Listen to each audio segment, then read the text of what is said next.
Olá pessoal, tudo bem?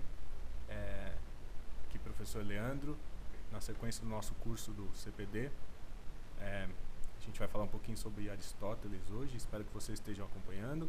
Já desenvolvido aí o trabalho das aulas passadas, principalmente do Sócrates e Platão. E agora a gente vai falar um pouquinho da filosofia aristotélica, beleza? Que é um dos filósofos mais importantes aí desse período da passagem do chamado clássico para o período helenístico. Ele é um filósofo, com certeza, entre os clássicos, porém, ele vai viver na época em que a Grécia e as cidades gregas serão dominadas pelos macedônios, tá? Então, vou mostrar aqui para vocês, rapidinho. Esse é o busto do Aristóteles. Aqui a gente vai falar um pouquinho da origem dele. Ele é o Estagirita, ele é original da cidade de Estagira, que era aqui na região norte, tá? Da Grécia, na verdade. Região de colônias gregas, que envolve toda essa região norte do mar da Grécia, do mar Egeu, e a costa do Mediterrâneo aqui mais a leste, né? Que seria o Oriente Médio, também a região da Jônia aqui, que estaria na parte da Turquia atual, principalmente, tá bom? Então ele vai para Atenas, né, para onde a maioria dos filósofos dessa época convergiram, e lá ele desenvolve a sua filosofia a partir do seu mestre, principalmente, que era o Platão, tá? Nós já falamos um pouquinho anteriormente. Então, o nome da escola dele é Liceu, né? Nome que é usado ainda em escolas tradicionais, pelo menos do século XIX e XX no Brasil. Ou escola peripatética, que vem da via que os filósofos, ou na verdade, que os cidadãos atenienses utilizavam, que era o peripatos, né? Então seria os filósofos caminhantes, assim como o Sócrates teria sido talvez um dos principais representantes aí desse tipo de pensamento, que partiu de uma forma mais livre. E vejam bem, em Platão e Aristóteles encontra uma forma mais, talvez começando um processo de metodologia, de institucionalizar essa filosofia, por meio das escolas que eles fundaram, tá? Então era uma espécie de ginásio esportivo onde ele ensinava, onde ele costumava passar os seus ensinamentos aos alunos. E, enfim, é o primeiro sistema filosófico conhecido, dividido em política, ética, estética, física e lógica, tá? Diferente do Platão, que era o mestre dele, ele afirma que o conhecimento ele não é fundado apenas dessa ideia de um saber perfeito, racional, descolado da experiência, né, do mundo concreto. Pelo contrário, ele afirma que o conhecimento é fundado nas formas que as coisas existentes no mundo contêm, tá? Então esse é um ponto importante aí da teoria dele, voltando aqui a dizer que a ideia de forma do Aristóteles ela é um tanto diferente da ideia do Platão. A forma ela é ao mesmo tempo a essência de tudo aquilo que existe, né? E como ela se apresenta no mundo de forma única, de forma individualizada. Depois a gente vai desenvolver um pouquinho mais essa ideia, tá? Mas partindo daí, ele rompe com aquela ideia de dois mundos, do mundo das ideias e do mundo aparente, ou do mundo da superfície, né, como o Platão definiu, o mundo do sensível, e cria uma ideia, um sistema de pensamento para explicar um pouco isso, como as coisas são possíveis de existir e ao mesmo tempo são contempladas pela mudança no mesmo mundo, tá? Então, primeiro, a origem da chamada metafísica, né? A gente vai falar aqui da ideia de uma ciência do ser, de tudo que existe, e também das formas como esse ser se apresenta no mundo, formas que são essenciais. Portanto, essa ideia de ser contingente é o ser em possibilidade, o ser que está em transformação, o ser que pode vir a ser. Contingente é oposto à palavra necessário, nesse caso, tá? Em filosofia. Então ele pode ser, não necessariamente. Dividido na ideia de potência e ato, sendo a potência a possibilidade de transformação e a primeira força, e o ato a sua realização, tá? Da passagem de um ao outro existirá então a transformação, a ação e talvez até algo que esteja fora dessa ordem, né? Ele acreditava que ações sobre o que existe de forma natural podem ser consideradas violência. Pode ser considerado até um desvio do caminho natural, vamos dizer assim. Tá? Então, ele justifica um desenvolvimento natural para cada ser, como se cada ser existisse para uma finalidade, a sua natureza. Tá? E as diferenças que acontecem por outro tipo de ação são consideradas como acidentes. Tá?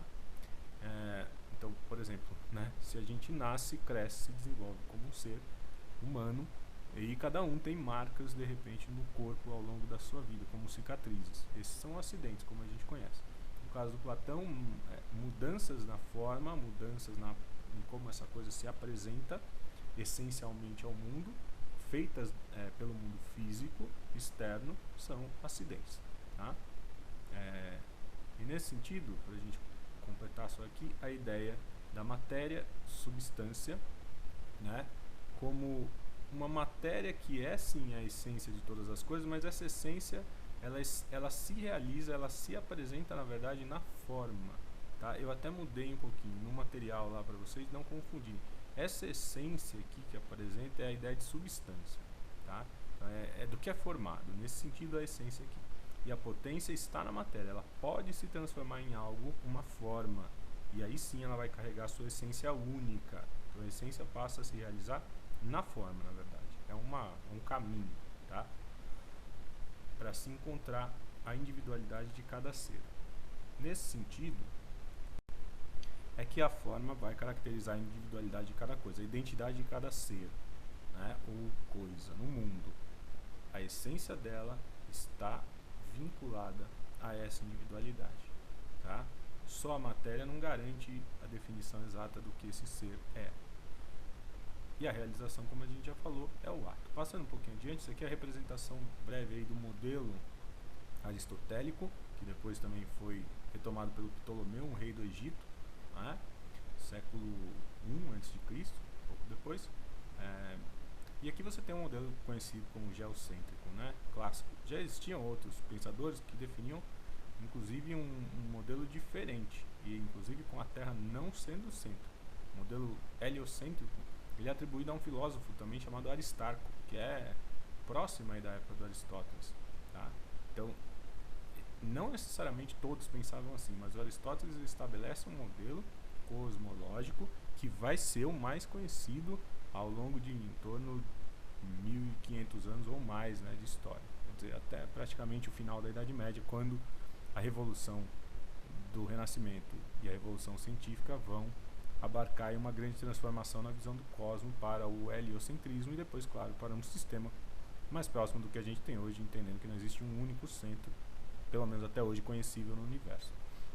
Aqui, o firmamento conteria esferas fixas, estrelas, como a gente entende hoje as mais distantes, na percepção deles, não tinham movimento. Estavam mais próximos do que a perfeição.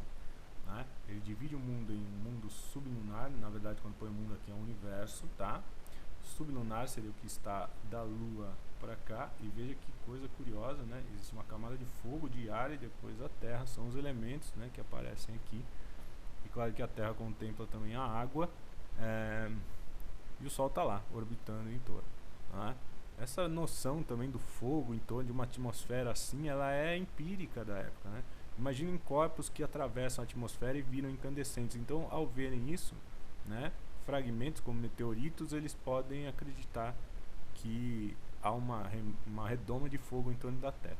Né? E que, portanto, o mais importante para a filosofia nesse momento é entender que no mundo sublunar, ou seja, daqui para cá, da Lua em direção à Terra, não há perfeição. Por isso há mudança, há transformação. Mas a Terra é uma esfera fixa no centro de tudo isso. Curioso. Porém, aqui há mudança. Né? Mesmo o ciclo do Sol e tal. O que a gente tem mais distante, próximo ao firmamento, seria o mundo supralunar, é a perfeição. Portanto, aqui não há mais necessidade de mudança.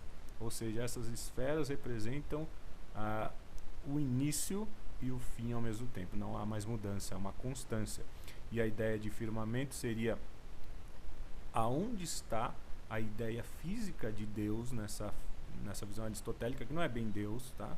Mas vamos tentar traduzir assim, que seria um primeiro motor, um primeiro impulso que não tem movimento, mas ele dá força para potencializar todas as outras coisas que existem e não interfere nos destinos do mundo. Não é um Deus da inteligência racional, não é um Deus que nós conhecemos na visão teológica. É uma ideia física que dá impulso a tudo que existe, tá? Sendo muito breve, é claro, porque isso necessita uma especulação maior. Mas seria uma forma não teológica, na verdade, de tentar explicar a origem, o princípio e todo o movimento no universo. Há uma valorização daquilo que é natural, portanto, uma ideia de ciência, embora não muito experimental em Aristóteles, e sim muito mais intuitiva e especulativa, porém com um certo método. A ideia de movimento na física aristotélica é a transformação, a passagem da potência ao ato. Quando essa transformação é natural, né, é o que ela veio a ser, o que era determinada desde sua origem, desde sua matéria inicial, né, e que vai se transformar numa forma ou não, ela pode ou não se realizar, tá?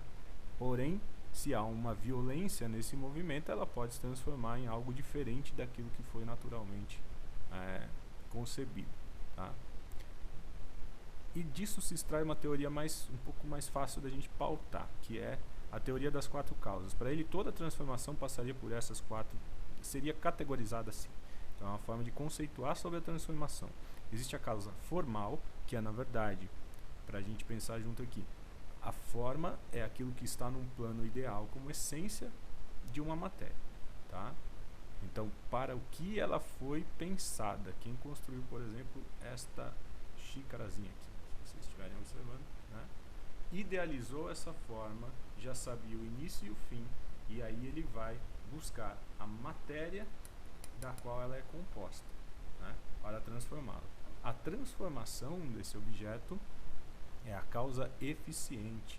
A matéria é, portanto, a substância da qual ela é feita. Só a substância não caracterizaria como uma xícara de café, tá? Então, o trabalho, eficiência, portanto, sobre essa matéria, que vai transformá-la a partir da sua causa formal, que era a ideia daquele para que seria e o que seria essa forma final, na causa final, que é a realização. Então, passa pela ideia, começa por aí, usa-se uma matéria, faz-se uma transformação e realiza-se o ato na causa final, tá? E no caso de seres vivos, isso naturalmente vai acontecer. De uma semente à planta, né, que tem a carga genética para ser aquela planta e não outra, por exemplo, né? Então, de uma semente de girassol só podem sair girassóis, não podem sair abacates, né? E daí por diante. Naturalmente ele vai passar por esse desenvolvimento, né? Não necessariamente uma causa formal inteligente humana, mas sim uma causa formal da essência para a qual aquele ser deve existir no mundo, né? Que vai passar por uma substância, por uma transformação, se for um trabalho de um ser humano sobre um objeto ou um ser já vivo, vai se transformando com sua energia, e a causa final é o ato, é a realização desse ser pronto ou vivo no mundo, né? E completo. Portanto, se fosse a ideia de um ser humano, o adulto seria esse ser em ato, já realizado. Quando? Aí depende um pouco. Há dúvidas sobre isso. Na maioria dos casos coloca-se aí a partir dos 29 para os 30 anos como final da juventude e início da fase realmente adulta, né? Isso tem um histórico desde a Grécia Antiga e outros povos também, para se conceituar quem era o homem formado, o cidadão formado. Quando eu falo homem hoje, homens e mulheres, naquelas sociedades um tanto diferente essa perspectiva, como a gente já sabe, né? Então é por aí, galera. Eu deixo para vocês essa breve apresentação, né? Nós vamos falar também de uma outra questão que é do silogismo aristotélico, né? Que é a parte da lógica, extremamente importante, tá? Isso eu vou mostrar para vocês a partir da nossa aulinha de hoje, né? Na verdade que vocês devem já estar vendo um pouco antes, né? Que vai ser desenvolvida com a ideia seguinte, tá? A ideia de que a lógica é o método criado pelo Aristóteles, que antes era conhecida como analítica também, tá? Na visão dele, lógica é analítica. E nesse sentido, a capacidade do ser humano de criar um sistema para verificar a correção dos raciocínios, tá? Nesse sentido, ele constrói o que é chamado de silogismo. Tá? Silogismo é a dedução a partir de duas premissas, das quais se extrai uma conclusão nelas implicada. Como assim? Como é que funciona isso? Vamos pensar aqui junto. Tá? Proposição. Chamamos de proposição qualquer afirmação ou negação que apresente uma relação entre um termo e outro. Todo silogismo é formado a partir dessas proposições, que são, exemplo, todo cão é um mamífero, todo C é M. Nessa proposição afirma-se que M, por causa do C, é mamífero, pois é um cão, e todo cão deve ser mamífero. Esse raciocínio de identificação em relação de, por exemplo, espécie com o reino dos mamíferos, né, será a forma de relacionar aí como um está contido no outro, beleza? Proposições podem ser distinguidas por qualidade ou quantidade, que são as qualitativas, né? Afirmativas como todo C é M, mas nenhum, né, negativas, nenhum C é M, por exemplo, tá? O que poderia ser nenhum cão é macaco, tá? Ou todo cão é mamífero, para a gente exemplificar aqui. De quantidade, quanto aos universais ou gerais, todo cão é mamífero, geral. Ou particulares, algum metal não é sólido. Tá? Podemos encontrar metais que não sejam sólidos. Portanto, e a segunda parte, extensão, amplitude que alcança um termo. Então, por exemplo, qual é a amplitude desse termo? Todo cearense é brasileiro. Né? Quer dizer que todos que nasceram no Ceará, no estado do Ceará, pertencem a algo maior, né? Ao território brasileiro, portanto são da nacionalidade brasileira. Ou negativo, nenhum brasileiro é argentino, tá? Não conta a naturalização, está dizendo aquele que nasce em um determinado país, beleza? Princípios da lógica, identidade, tá? Se um enunciado é verdadeiro, ele é verdadeiro e ponto. Não contradição, duas proposições não podem ser contraditórias, né? Para serem verdadeiras, ou você é contraditório ou você é verdadeiro, na noção clássica, na visão da lógica chamada de formal pelo Aristóteles.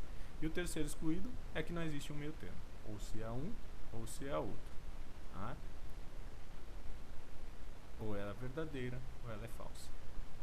O princípio de argumentação, então, que é um discurso encadeado a partir dessas proposições para chegar numa conclusão.